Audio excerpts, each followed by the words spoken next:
Hi, Nicole. How you doing? You okay? Can you hear me? Yes.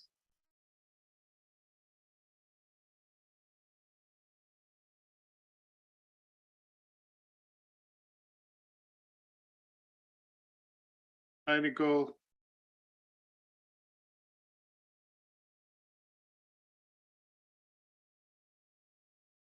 Hello. Hello.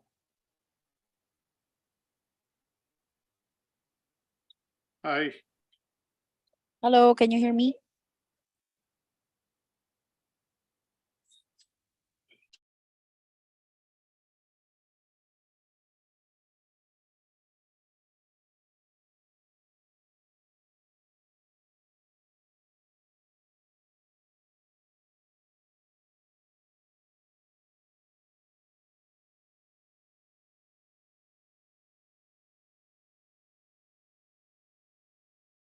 Are you able to talk, Nicole? Is it is it too late in Australia? No.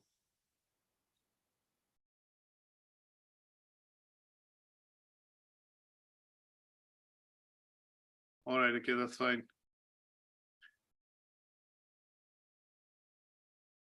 No worries. So my point is that we're going to look at essentially covering learning outcome 3 today for the management of HRM human resources part of it. So because here it was a bank holiday on Monday, so we weren't able to obviously get hold of your schedule, but what I will do is try my best to obviously look at covering learning outcome 3, and if time permits and you're okay with it, then we'll go into learning outcome 4. So just very briefly looking at a couple of things with regards to what we have discussed in terms of the discussion on this particular unit so far. I'm just going to share my screen in terms of in terms of the unit specification, just to put this into a bit of perspective. What I would want to do is, because I think the last session that we did was maybe a couple of weeks back. So what I want to do is just put a bit of focus on the unit and the unit's indicative content. So what you see now is that we've been able to cover, we've started off with a bit of an introduction on the unit, which is primarily, the importance of human resources, and obviously what role does human resources play specifically in the field of tourism and hospitality sector. And then we've also looked at covering learning outcome 1 and learning outcome 2. So in learning outcome 1, we essentially looked at what is the purpose of human resources management, how is the field or the sector evolved, and then what are the key functions which human resources people who work within human resources department actually do. So things like recruitment, planning, selection, interview, working and understanding law and legal compliance side of things as far as labor laws are concerned. And then obviously training and development aspect of it. This is what we looked at understanding in learning outcome 1. In learning outcome 2, we went into a bit more detail of looking into the key functions of learning, human resources management. And the key functions of human resources management, the 7, obviously there can be very many depending on the size and scale of the organization, but the 7 key functions that we looked at was the process of recruitment and selection. We looked at things like training and development. We looked at employment, legislation, laws and acts which are applicable in a particular location or a country that have to be looked at. And then we also looked at the aspect of how the human resource function over the years and in the decades have become strategic. So when we look at long-term planning and short-term planning of resources, human resources are considered to be a key resource because they are a resource which is able to control and manage and direct other types of resources, things like administrative resources, financial resources, infrastructural resources. So we understood what would be the strategic contribution of HRM, human resources management, in the field of manpower planning, or when we look at a company or an organization looking at long-term planning in terms of how the growth and the recruitment strategies in a particular company, shape up. That is what we looked at from a point of view of looking at, human resources functions. We also looked at some of the key terms, things like forecasting, balanced scorecard. We looked at things like human capital development, the process of looking at, the CIPD sheet that we looked into very briefly, which gives us details about the key legislations which are applicable to employment law, especially in the UK. But obviously, one of the things that you could look at your end would be to look at contextualizing them from a point of view of studying and researching about employment law in Australia. And that would be giving you an insight into what are the key things which, HR managers have to look into when they consider the process of, recruitment and selection. And obviously, one of the key functions when we look at from a point of view of, the department as a whole. Now, in learning outcome 3, we want to look at understanding, so what we have learned so far, the role of HR, nature of HR, how it has evolved over the years and decades in terms of a function, and the key, things which you are required to do as when you step into the role of an HR manager is what we have studied in learning outcome 1 and 2. Now, in learning outcome 3, we'll push our learning forward, and then we will look at how we talk and look into things like internal and external factors which impact the functions of HR. So when you work within the HR department, within an organization, say, for example, Qantas Australia, how are the internal factors and things which are happening within the organization and external things or factors which can affect the functioning of human resources in particular is what we will look at. So there are 2 assessment criteria in short. One is to look at comparing the internal factors, and the other is to look at comparing the external factors.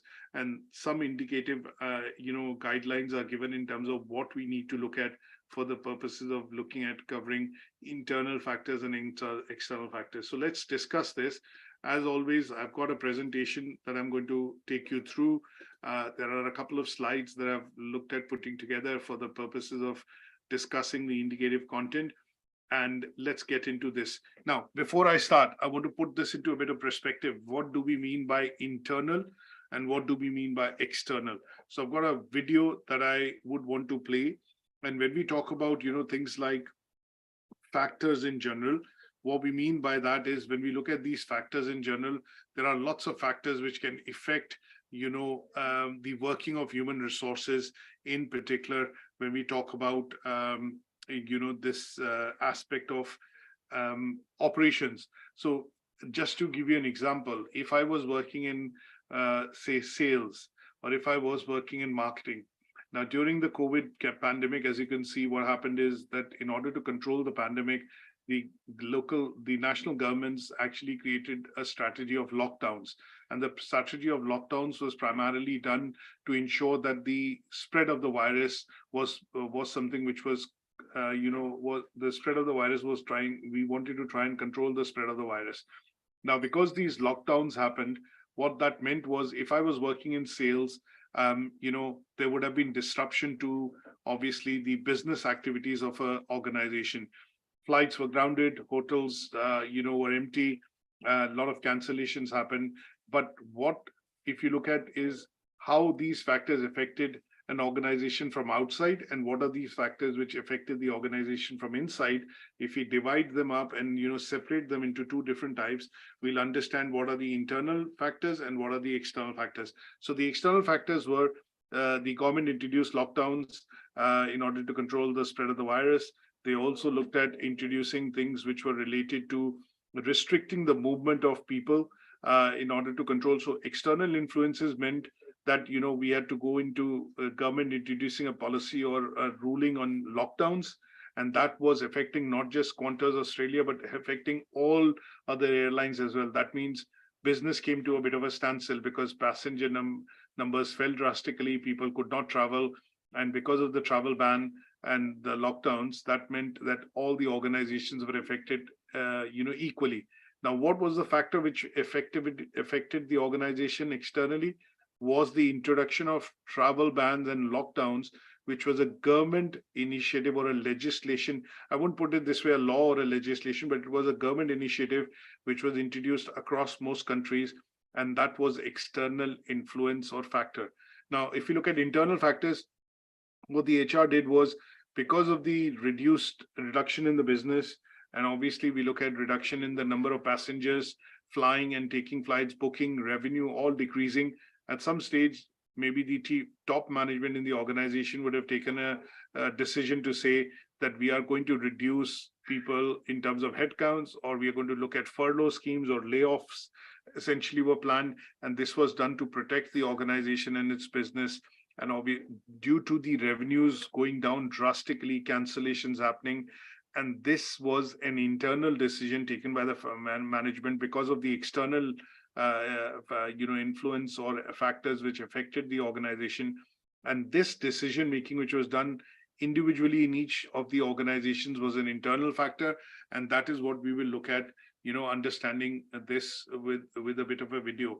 And the idea of giving you with this example was to try and put it into a bit of a context, and that helps you understand that, okay, why do we need to look at this, and why is it important from a point of view of studying this in this particular learning outcome 3. So let me just share this video and screen with you so that you're able to look at this video. And what we want to be able to do in this particular video is go and understand in terms of what are these key factors and how do we differentiate them as influences which could be termed as internal, and these could be influences which are termed as external. Now, from an HR perspective, we can look at these factors in very many different ways. And these of the employees in the business, things like labor productivity, staff turnover, that external influences, which are likely to impact the human resource objectives of a business. So just very briefly, I don't know whether I was muted, but just very briefly, this particular video that we're going to look at is going to focus on talking about the internal and external influences. So I don't know whether it was muted, but just very briefly again, I was giving an example earlier of what could be the external and internal factors which could affect, say, an organization like Qantas Australia. And what I mentioned earlier was that if we go back a couple of months and look at the COVID pandemic and look at the lockdowns which were introduced by the government in order to control the spread of the virus, that really meant that businesses were all businesses within the travel, tourism, and hospitality sector were affected, because this decision was taken by the government in the country. And that meant that in order for them to control the spread of virus, they had to institute lockdowns. And these lockdowns were affecting not just Qantas Australia, just as an example organization, but other organizations as well. And because it was externally it was a factor or a decision introduced by the government, and it was outside the control of the organization, and it affected all the businesses within that sector equally, we would term this as an external factor or an external influence. Now, with that external factor being implemented or influencing the cancellation of flights and maybe reduction in numbers of passenger numbers traveling, and last but not the least, maybe a decline in revenue, a sharp decline, which could have been predicted or forecasted because of these uncertain times and lockdowns being introduced, the internal management or the internal workings of the company within the management would have taken a decision that in order to save costs, and because of the declining revenue, what some companies did was they instituted layoffs. Some of them took advantage of the furlough scheme, which was introduced in the UK, and similar schemes were introduced in other countries, maybe under a different name, and that helped employers plan their revenue and finances. Now, this decision, which was taken solely internally within one particular organization, is an example of an internal factor, which is looking at market conditions and declining revenue because of the laws or lockdowns being introduced by the government, and solely taken by the company and the management internally, and then HR deciding and communicating this decision to employees to say that you will be put on furlough, or for example, some of you would be, there would be planned redundancies, and that consultation part of it was the internal part. And that is something which is within the control of the organization, and that would be an internal factor that would affect how human resources department would work within the organization. Now, in addition to this, what I wanted to do is basically now play the video with this background that you get an idea that when we look at human resources and when we look at learning outcome 3, the idea here is to study how basically one is to know how internal and external factors impact the management of human resources function within an organization. So this is a short video that we want to listen into to get an overview of both internal and external factors, and that is where it will help us understand and get into this learning outcome in a much more meaningful way. So let me play this video, and if you're able to see it and hear it, just text me via the chat so that I know that you're able to see and obviously hear the video at your end. The link of this is also available on the slides, so you can watch it again should you wish to do so after the session. In our previous video, we took a look at 6 main areas of human resource management, or HRM, where objectives are typically set by management, ranging from employee and engagement and talent development and training through to diversity, the alignment of corporate or core values, and perhaps the most common type of HR objective relating to how many and where and the skills of the employees in the business, things like labour productivity, staff turnover, that kind of stuff. Well, clearly, the human resource objectives set by a business are going to be influenced by a variety of factors, and that's what you just need to have an awareness of. And we typically organise these influences in terms of internal influences, those which are affected by the decisions of the business itself, and external influences. Those are the influences the business has little control over, but which it must respond to in order to be successful. So as we go, you may want to pause the video and maybe jot down 1 or 2 of these influences into your notes. Again, you don't need to be an expert on this, it's just an awareness of the key influences and whether they are internal or external. Let's start with internal. It's often the case with internal influences that we just need to look at the different functional areas of the business to see how those might impact, in this case, HRM. So clearly, whilst corporate objectives, the objectives of the business as a whole are going to be very important as an internal influence, we can always pick out some implications of operations, marketing and finance for HRM. Let's pick out a couple. For example, in operations, if we decide to increase the amount of automation, perhaps by adding in new production processes or more sophisticated IT systems, clearly that's going to have an implication for our HR performance and our HR objectives. It may well be that we need fewer staff, or that we need different staff and employees with new skills, so there may be an implication for training, for example. And clearly, a move towards automation is going to have implications for objectives around employee engagement. Let's pick out one more. What about marketing? Let's say that the business decides to implement a strategy of significant investment in new product development, maybe trying to enter a new market. Again, this is going to have implications for HR. It could be that they need to organise the people, in particular the management of the business, in terms of where they sit, where are they located, but also how they're organised. Is there a need to change the organisational hierarchy, the way in which people report to one another, as a consequence of the marketing decisions? So with internal influences, always look to the other functional areas in addition to corporate objectives to pick out some useful influences. Similarly, with external influences, we can often use the sort of the pestle approach to pick out 1 or more changes in the external environment that are particularly important at a moment in time. Now, at the moment of recording, clearly businesses being dramatically impacted by the effects of one of the biggest external shocks going, which was the COVID crisis. However, generally, we can pick out some aspects of the external environment and consider how they affect HR. Here are some laid out on the screen there. Let's pick out a couple. Well, clearly, economic changes are going to impact HR. For example, an increase in the level of unemployment in the economy, more people out of work, will mean that there are more people in the labour market who might be potentially available to supply their skills and talents to the business, and that may in turn influence the pay, the wages and the salaries that they are seeking for that work. That may affect our ability to recruit and retain employees. Similarly, social changes, the increasing number of single person households, the changes in the dynamics of the way that families are organised, will have implications for a variety of HR activities. For example, an increasing demand for flexible working options by employees as a consequence of their social arrangements, the way in which they live and are organised at home.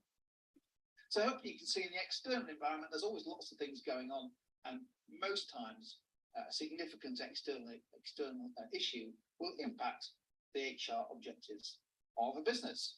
There we go. That was just a bit of an overview of some of the key internal and external influences on HR objectives.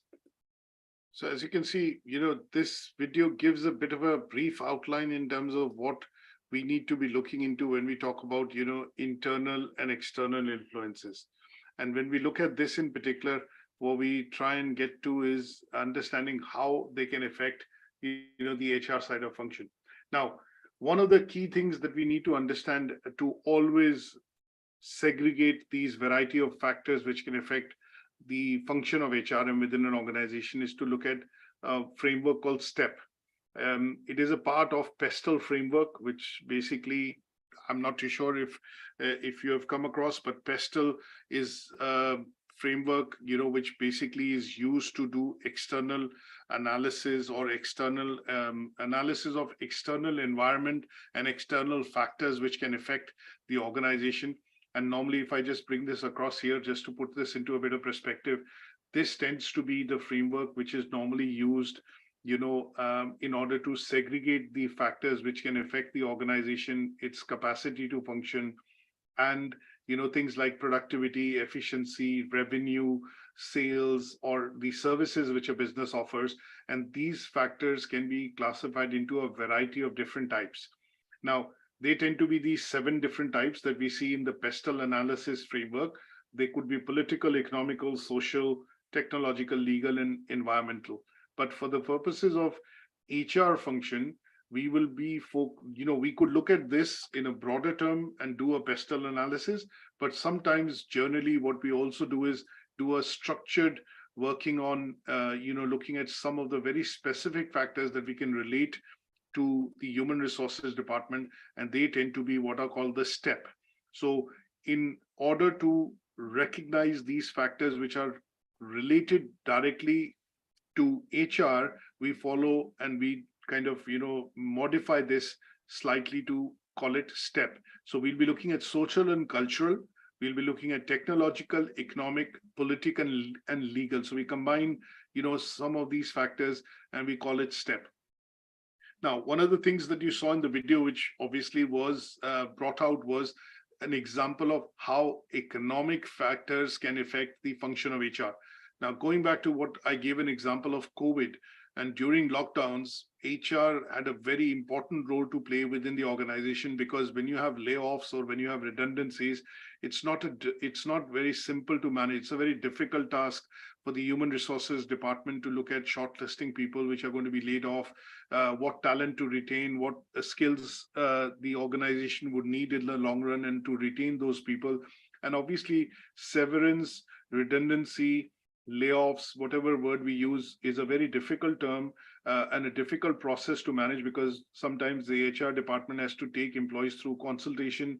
The consultation then results into further conflicts or other forms of consultations, which is required, because, if you have worked within an organization for a number of years and you are faced with a situation where at no fault of your own, the company is looking at saving costs and obviously looking at making layoffs or making redundancies, and you are in one of that list, obviously it is heartbreaking. And in those cases, HR does the role of, obviously also supporting the employees which are being laid off with severance pay or garden leave, or, some sort of a package which will essentially allow them to get on and, get on with their life and obviously look for other opportunities.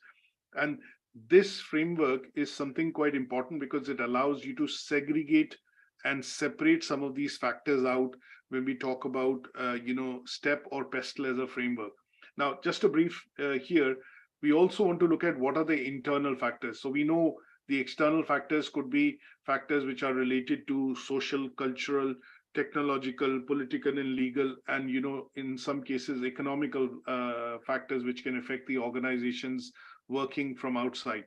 Now, what tend to be the internal factors? So when we look at internal factors here, we are looking at factors which are going to be more closely related to the organization and are in control and are in full control of the organization or the management of the organization. So here we are looking at things like vision, values, the structure of the organization, looking at, the laws and policies which are a part and parcel of your employee handbook. And in some cases, looking at physical, infrastructural, and administrative resources which the organization has access to or controls, and their availability to the employees to be able to work effectively and productively to deliver on the output or deliver on the KPIs which have been set by the organization. So when we look at analyzing the internal factors, internal factors are also something which are quite important because these factors, as I mentioned, are in control of the organization. And sometimes decisions like, okay, this year if the organization is doing very well and the business is increasing, the organization and the management takes a decision of giving a bonus to all the employees within the organization. And that is a factor which is internal and only affected to this particular organization because your business is growing, and when you're giving a 5% increase to employees or looking at giving a bonus, this is particularly relevant to your organization, and this is a decision which is taken by the management, and this depends on and only reflects on your particular organization. So that is why this factor is going to be something which is very internal. Now, there could be people working at various levels, each and everyone at different level with the roles and responsibilities they carry out their given task. And if they are able to help in the achievement of the overall tasks set by the management and the mission of the organization or the goal or the objective of the organization for that year, then the HR towards the end of the year when they conduct performance appraisals can also then recommend to the management to say that these objectives which were set have now been achieved, and against these objectives, these bonus or incentives or these let's say rewards have to be given out to the employees. And these factors which can affect the business from inside would be termed as internal factors, and obviously HR plays an important role. Now, to give you another example, just to clarify, we looked at economic influence. Let's look at a specific example of internal factor and the influence here. Now, in the UK, some of you would have seen in the news that in the UK in the last couple of months, we've had a number of strikes which have been, called, or balloting, which has happened in a number of different, large public sector organizations. And here, the employees and the staff of the organizations have decided to ballot with the unions, and the unions and the staff have put together what are called strikes. So they've decided that if we don't get pay rises or we don't get pay rises which we are due, then they are using strikes as a lever to negotiate with the government or the different departments in government to get the relevant pay rises. There are strikes which have happened in the past by railway workers. There are strikes which are the teachers are striking. There were strikes by the university lecturers. I think it's happening all over in a lot of different countries, because after COVID, when economies are recovering, countries are going back to normal in terms of functions. Obviously costs have risen because of various factors like the Ukraine war, and you see the cost of living crisis being faced by most people within countries globally. Employees in the public sector have not had a pay rise for the last 3 years, 4 years, in some cases 5 years. So they decided to do, they decided to ballot, and the balloting of the employees, came up with a conclusion, and the labor unions obviously then decided to, call for strikes, and the employees are supporting those. Now, when we look at this as a factor, this is a factor which can affect the organization, and this is an internal factor. So when we talk about strikes, balloting, and labor unions, which are essentially in the UK, for example, there are a couple of them.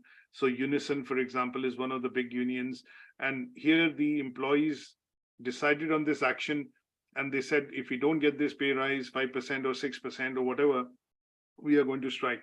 And then the role of HR becomes important, is because they are the ones which will basically get to communicate with the labor unions, with the staff, to say that, we should come to the table, discuss, negotiate, and obviously come to some sort of a conclusion rather than looking at striking, because this would mean loss of business and, obviously loss of productivity, loss of working days, and obviously loss of revenue, or in some cases, customers, if you're a service business.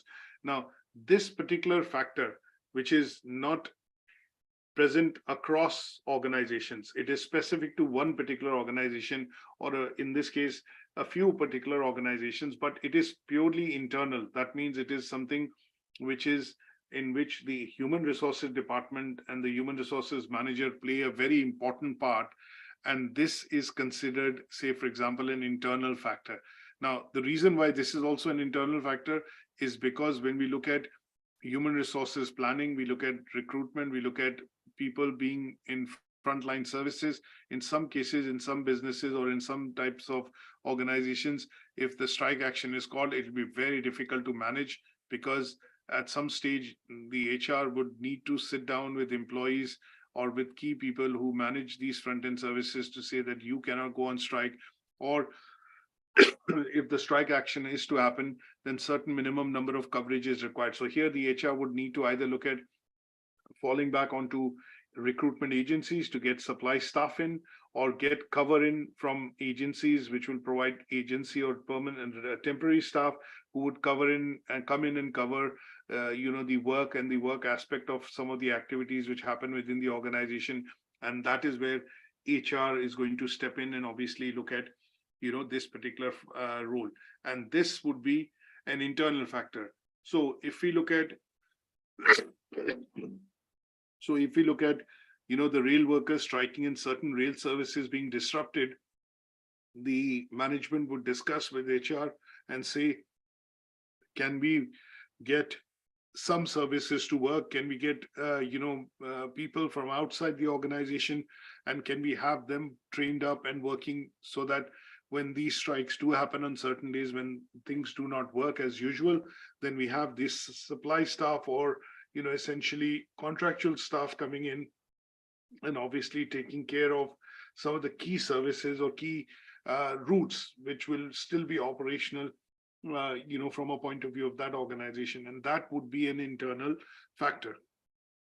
So when we talk about internal factors, we are focused here on factors which are within the control of the organization.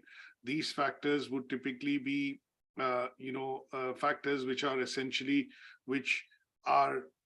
something on which HR can work directly. They can positively or negatively impact the organization and the decision making which tends to happen, but generally and largely they will be in the control of the organization themselves.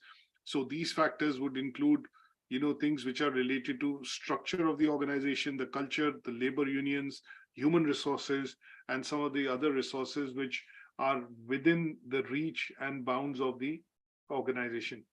Any questions on this so far, Nicole, from your end? I know your mic is not working, but you can ask me through the chat route, but any questions on this so far? Is this okay? Okay, that's good, thanks. So none, all good, that's good, thank you. So now let's look at getting into some of the assessment criteria after this broad understanding of what is internal and what is external factor. So when we talk about assessment criteria 3.1, it is asking us to look into comparing some of the internal factors and how does it relate to human resources management function within the organization. Now, key three things that we are going to discuss and go over again and again. What are internal factors? Factors which are within the control of the organization. They come from within, which could be, when we talk about factors within, think about if you wear the hat of an HR manager and if you have a number of employees working within a department, what could be these internal factors? Sometimes you have to look at physical resources, technological resources. You look at administrative resources. For example, if the sales team is to go and do an outreach, the internal factor is they don't have enough budget on, doing the outreach in terms of business development or in terms of marketing or in terms of promotion. This is a factor which is internal to the organization. If there are political issues or conflicts which are happening between employees or different departments, then this could be a structural issue. Again, it is internal to the organization. If there are people which are not able to follow certain instructions, follow through their job descriptions, then this is again an internal factor related to the HR, because the job description or the job design has not been done properly by either the supervisor or the manager, and in some cases the HR, and that would need to be looked into again. If there is an issue that a lot of employees complain about a supervisor or about their manager, that, this person is that, or this person is not, this, or we have these issues, then this again is a issue which is internal to that organization or that department. HR would need to look into it, and this could be a management style issue, it could be a leadership style issue, and these are again issues which are all internal as far as let's say the factors affecting productivity, efficiency is concerned for that particular department or the organization.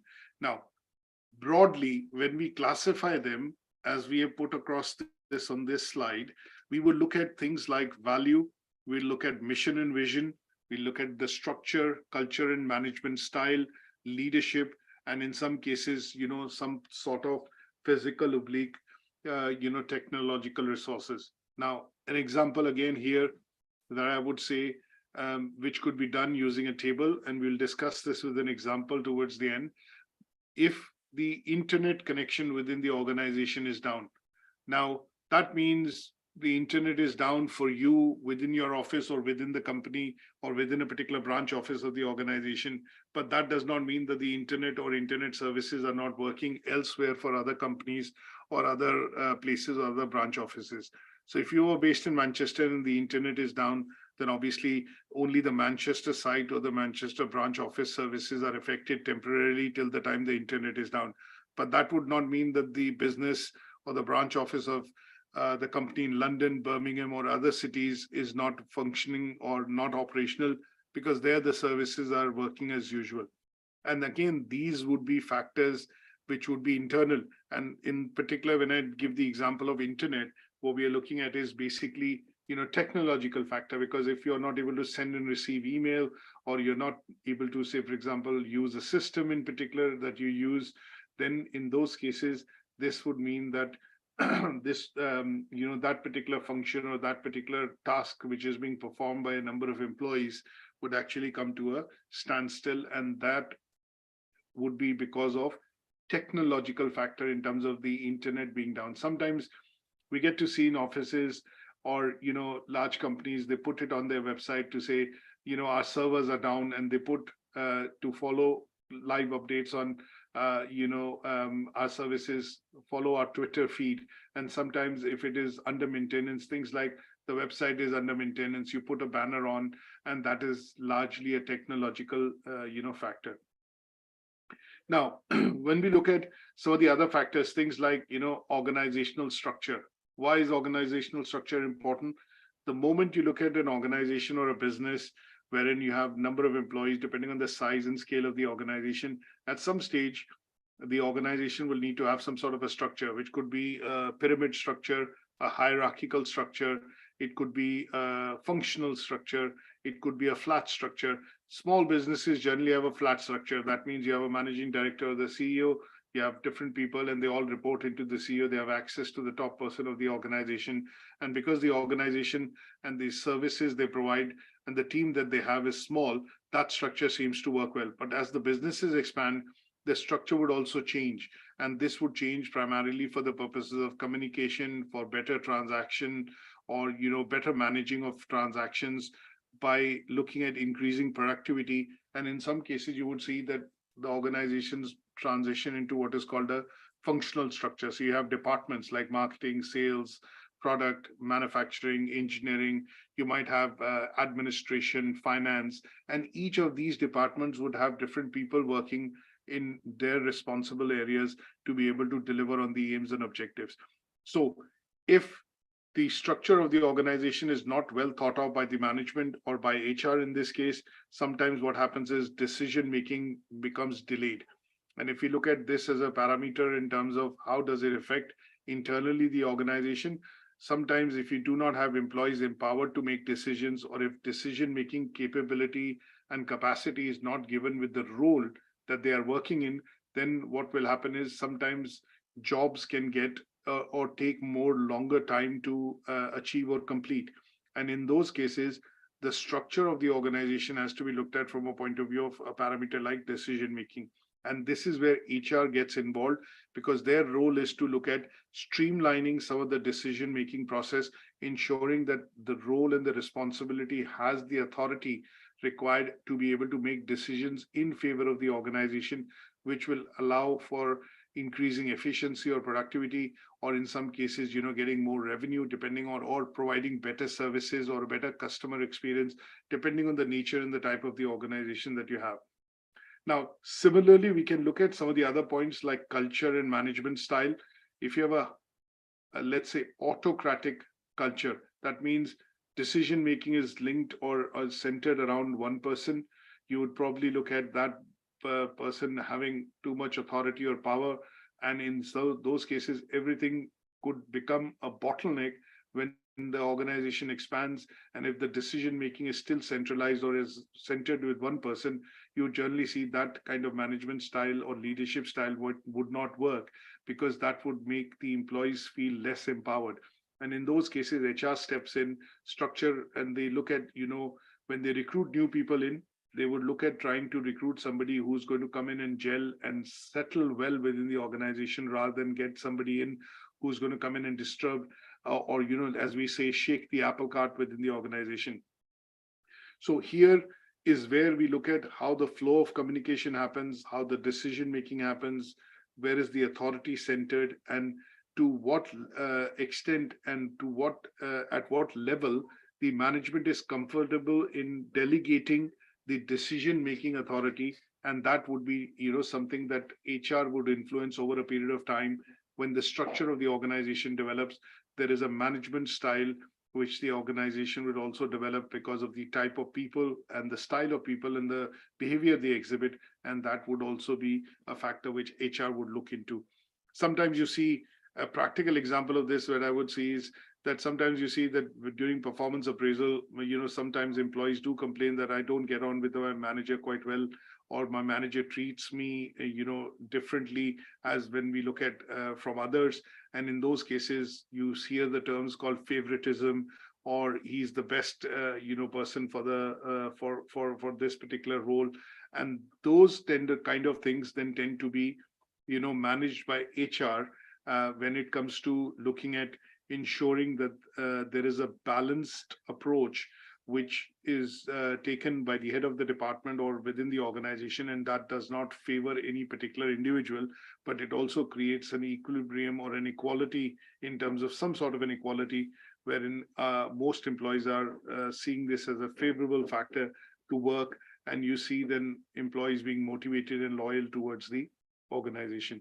So you can look at a number of internal factors, and these factors can have a significant impact on how effective the role of human resources management is within the organization.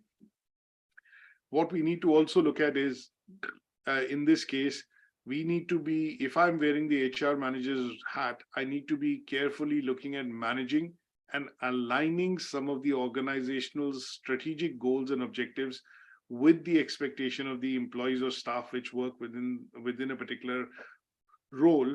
And by understanding and addressing these factors which are important for the employees, and doing a bit of matchmaking for the factors which are important for the employer, HR professionals will be looking at helping to create what is called a more supportive and effective and productive work environment within organizations.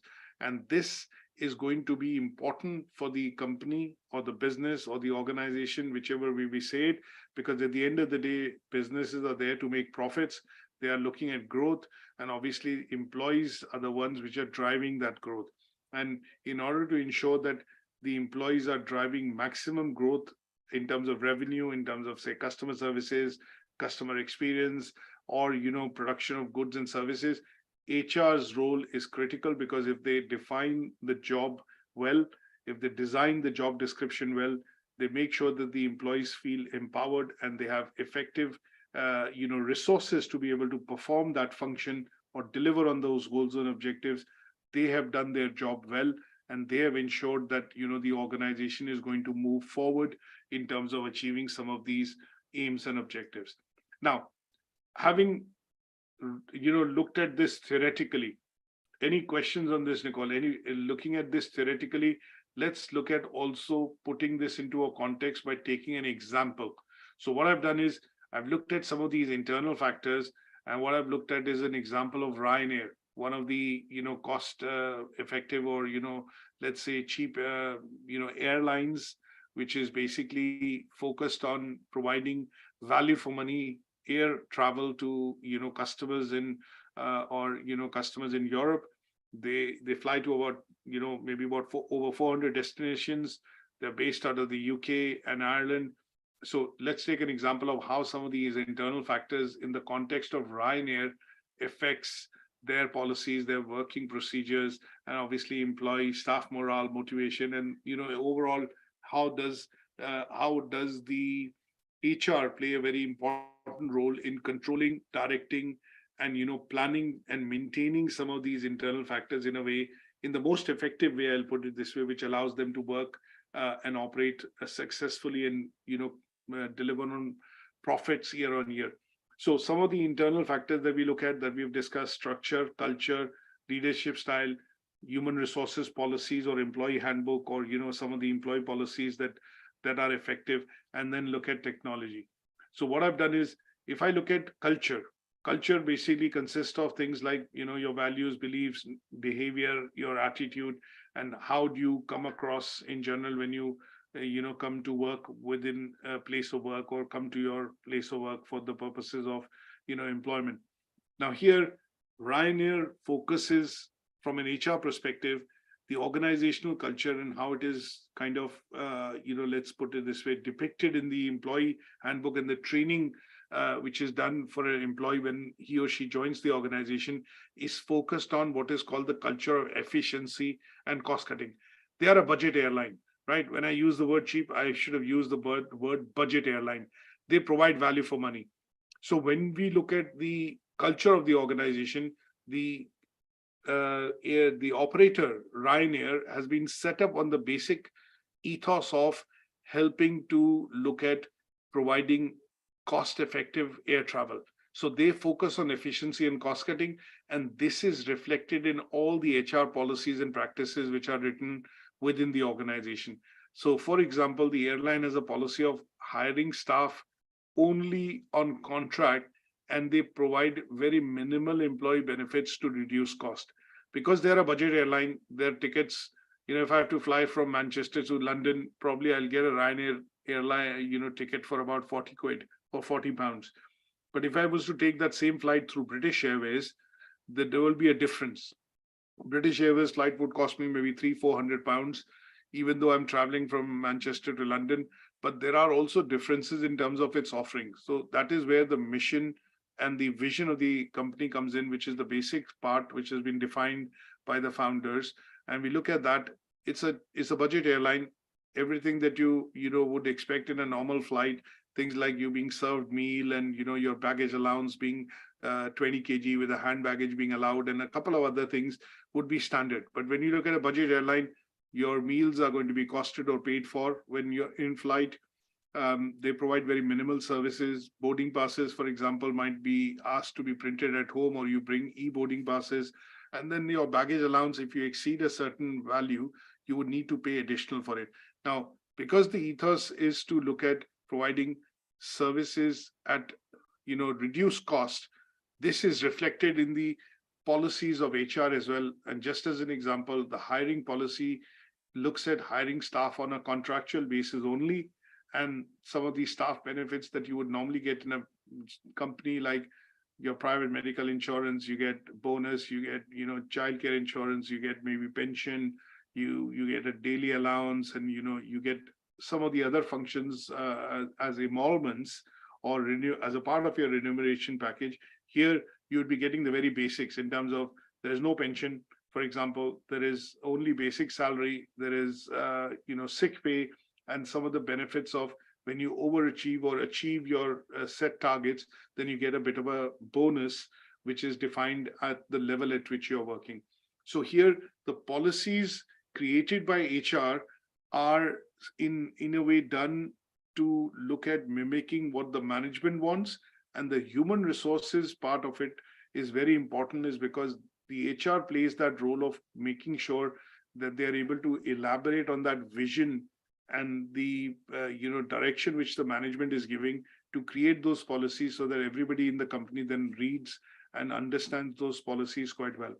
And similarly, when you look at some of the KPIs or key performance indicators which the airline looks at meeting, they are very closely related to how the staff, which is air hostesses, pilots, ground staff, they work and achieve their objectives, and basis that they are basically incentivized, or they get certain additional benefits on the basis of how they are helping the airline to meet those KPIs at the end of the year, or at the end of the month, or at the end of the quarter.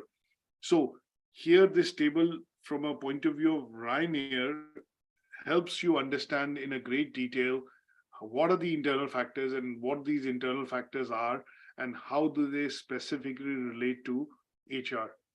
Is that okay? Any questions on this so far, Nico?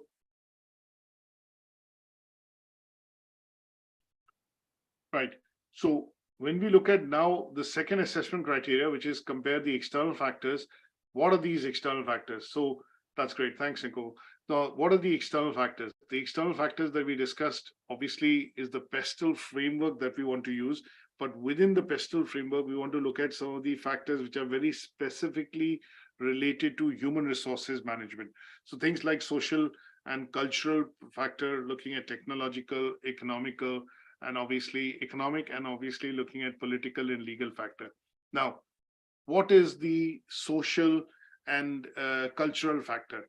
Now, if I have to look at what could be the decisions which could hinder the working of employees within an organization. So when we talk about these factors in general, what we want to be looking at factors which are going to be affecting, the workings of people within the company. And when we look at these in general, we are looking at the social and cultural environment. So here, how the business is operating, what is the most important influence which HR would have on the workings of the business, would be things like work ethics, would be things like, the attitude towards work, looking at how do they help maintain and bolster employee motivation, that I'm motivated to come to my work. I love my job. I love the responsibilities that I have, and I would, I execute them, or I work on them religiously to be able to help the company achieve its objectives. I meet my objectives, and as a whole, the company meets its objective, because each of the individual is performing well, is productive, and obviously, meeting those objectives. Now, when I look at that, for example, if I say monetary rewards, now they may be very highly in demand in certain types of organizations, simply where you see employees carrying higher sales target or higher revenue targets.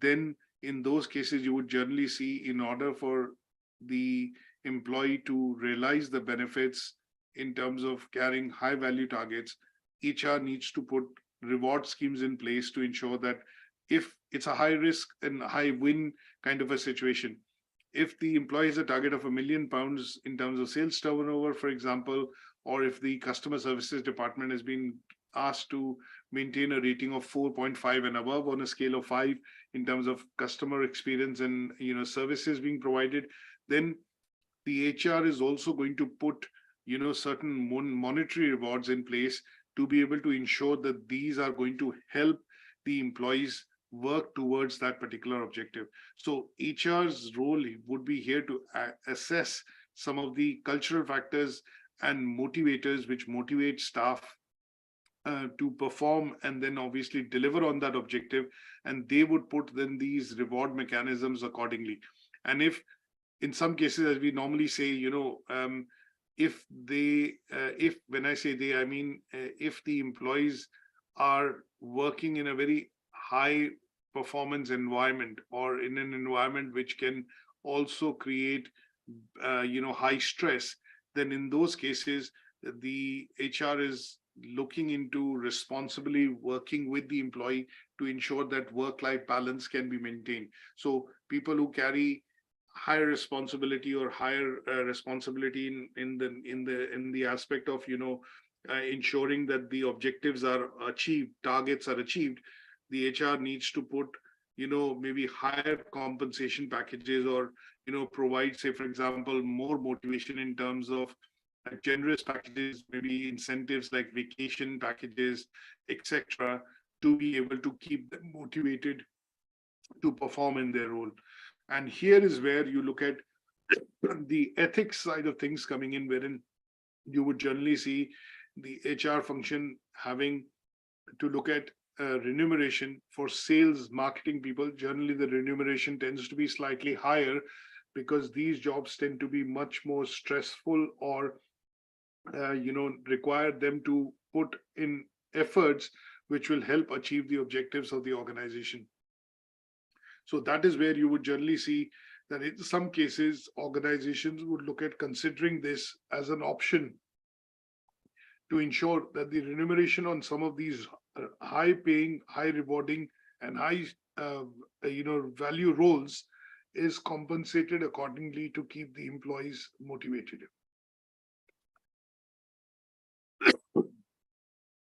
Then we look at, say, for example, technological factor. Now, technological factor is one of the key things that you will look at from an HR perspective is how do you train your employees to ensure that they are able to embrace newer technologies which can be used by the company to become more productive, more efficient. So, for example, if the company introduces a new CRM package, like a customer relationship management package, what the HR would need to do is ensure that all the employees are trained to be able to use that package. And the training is a mandatory requirement because this will directly be seen in terms of increase in productivity with employees working in different departments and different roles.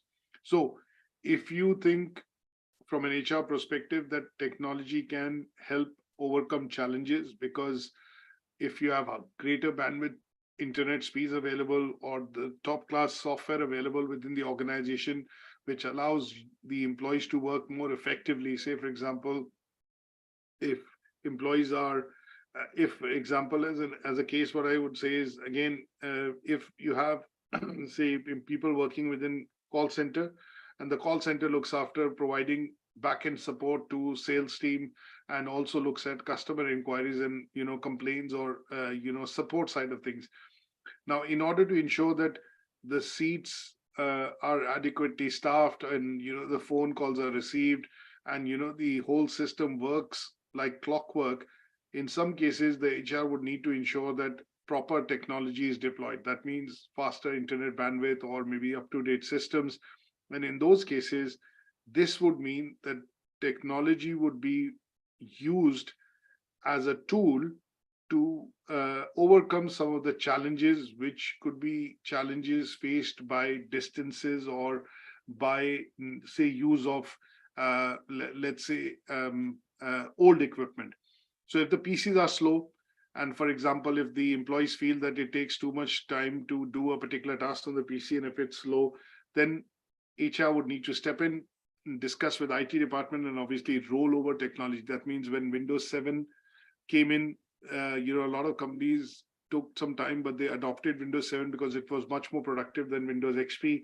Now Windows 10 has come, and then Windows 11 has come, and technology moves, and organizations need to look at adapting to technology. And this would mean that HR would need to play a crucial role in ensuring that, yes, technology is an important part of how it affects employee productivity, efficiency. So if we don't keep up with the pace of changing technology, that would mean that employees would not be, as productive as possible. And in those cases, you look at HR being the torchbearer or maybe a sponsor essentially, which would, raise this with the management and then get approvals to put newer technology in place, which would help employees, work more efficiently.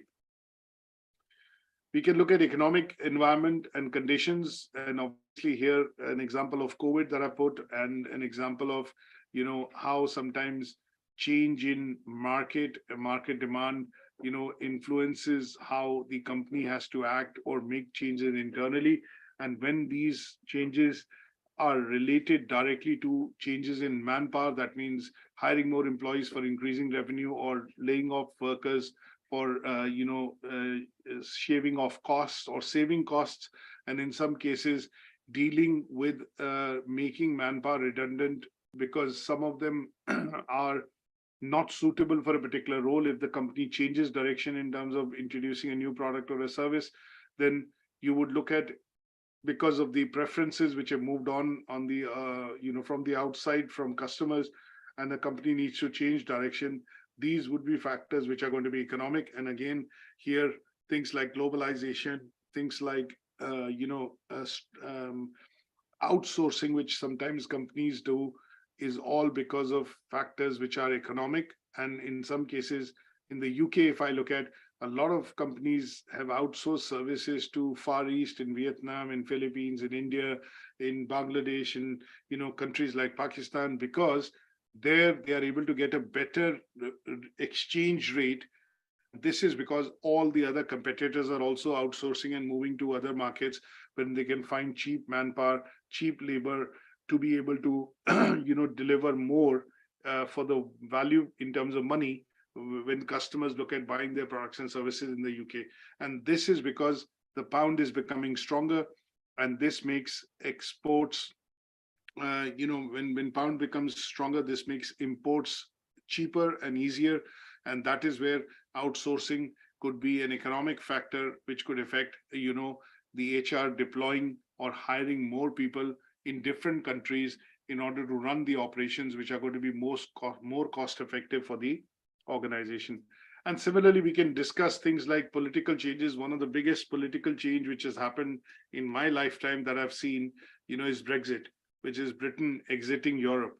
So we have come out of European Union. There are lots of things which have changed. It has changed a lot of laws, and the government in the UK is now still adapting to some of the laws which are being introduced in lieu of some of the European laws, which were adapted and adopted into the law and legislation by the British Parliament. Things like immigration in particular. You look at, worker movement across Europe, and people were free to come in and work within the UK, did not require visa because we were a part of the union. But now that we are outside the union, one of the main things which HR has to look into is, if they employ a person from outside the UK, where they need to be able to look at compliance legislation, things like whether the person would require a visa, whether they would be sponsored by the company, what kind of rules and regulations or documentation would need to be completed. And these are all political and legal changes which have happened because of Brexit. And again, human resources department plays a very important part in ensuring that, the employer is meeting that requirement of, meeting that legal requirement, which has come into play because of Brexit. And if they don't, look into these requirements, and if an audit is to happen or a check is to happen, then companies can be fined. And that fine, which is a fine put on by the government on the company because you're not complying with the law of the land in terms of labor laws in particular, employment laws in particular, would be a direct effect of HR not paying attention to how these changes have impacted, the laws and legislation within the organization. So there are quite a number of these that you can also look at from a political and legal environment point of view, and they would be essentially, covered under what are called the political and legal requirements. And this is where also, when we look at HR's role, when the environment is changing in terms of political and legal landscape is changing, here the HR law and regulations need to keep in touch with how these are going to be affecting the organization or a business in particular. And these developments would be taken into account to make changes to their own policies to ensure that the company and the organization or the business is in compliance with the laws of the laws which are being laid down by the UK government because of Brexit. And, the government has given time for companies to be able to adapt and, then look at transition to these new laws. And even after that, if it is not done, then obviously the Human Resources Department is normally held liable, because these are bits related to, employment. If it is related to employment in general, related to workers or staff in general, then this will fall within the remit of, the Human Resources Department.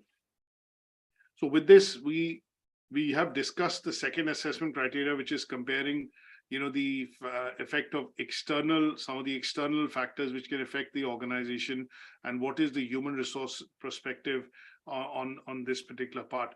Now, any questions on today's discussion and today's coverage of the learning outcome?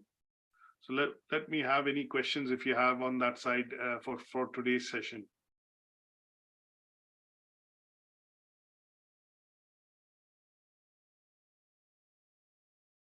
Right.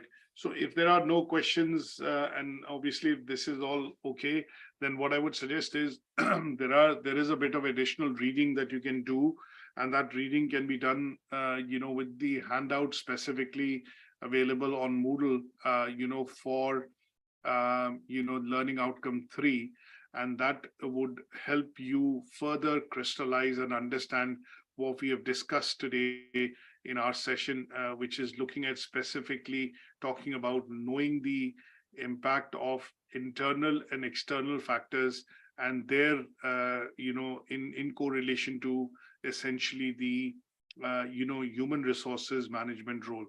Now, there is a very good article that I put in on Moodle. Let me quickly show you that.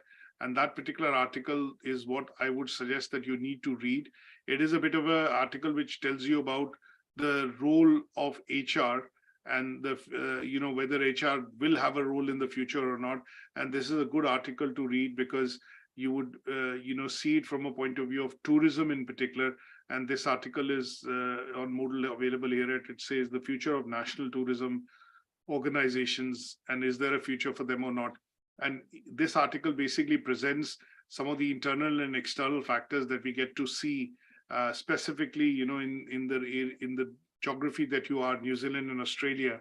So it is quite particular to, for you to be able to read and see what, is the, what effect is it having on the management of human resources function, on the tourism industry in particular.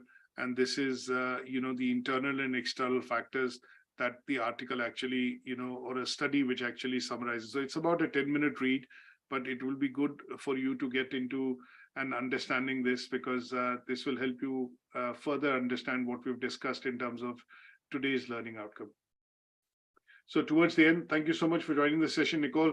And if you give your availability for the next few days, what I would want to do is obviously cover the learning outcome 4 as well, to try and bring this unit to a close. And then we will do the discussion on the assignment brief for this unit as we complete the learning outcome 4 discussion. Any questions after this or on this particular session, you can come back to me on email. And one last thing which I will also do is obviously show you that if you need to revisit this lecture is going to be available under the live section. As you can see, this has been broadcasted live, so it will come up once it is finalized just after when we close the session. So it should be available for you to watch and recap if you want to go in and review some of the things that we've discussed today. So thanks again for joining, and I'll see you in the next one. Bye for now.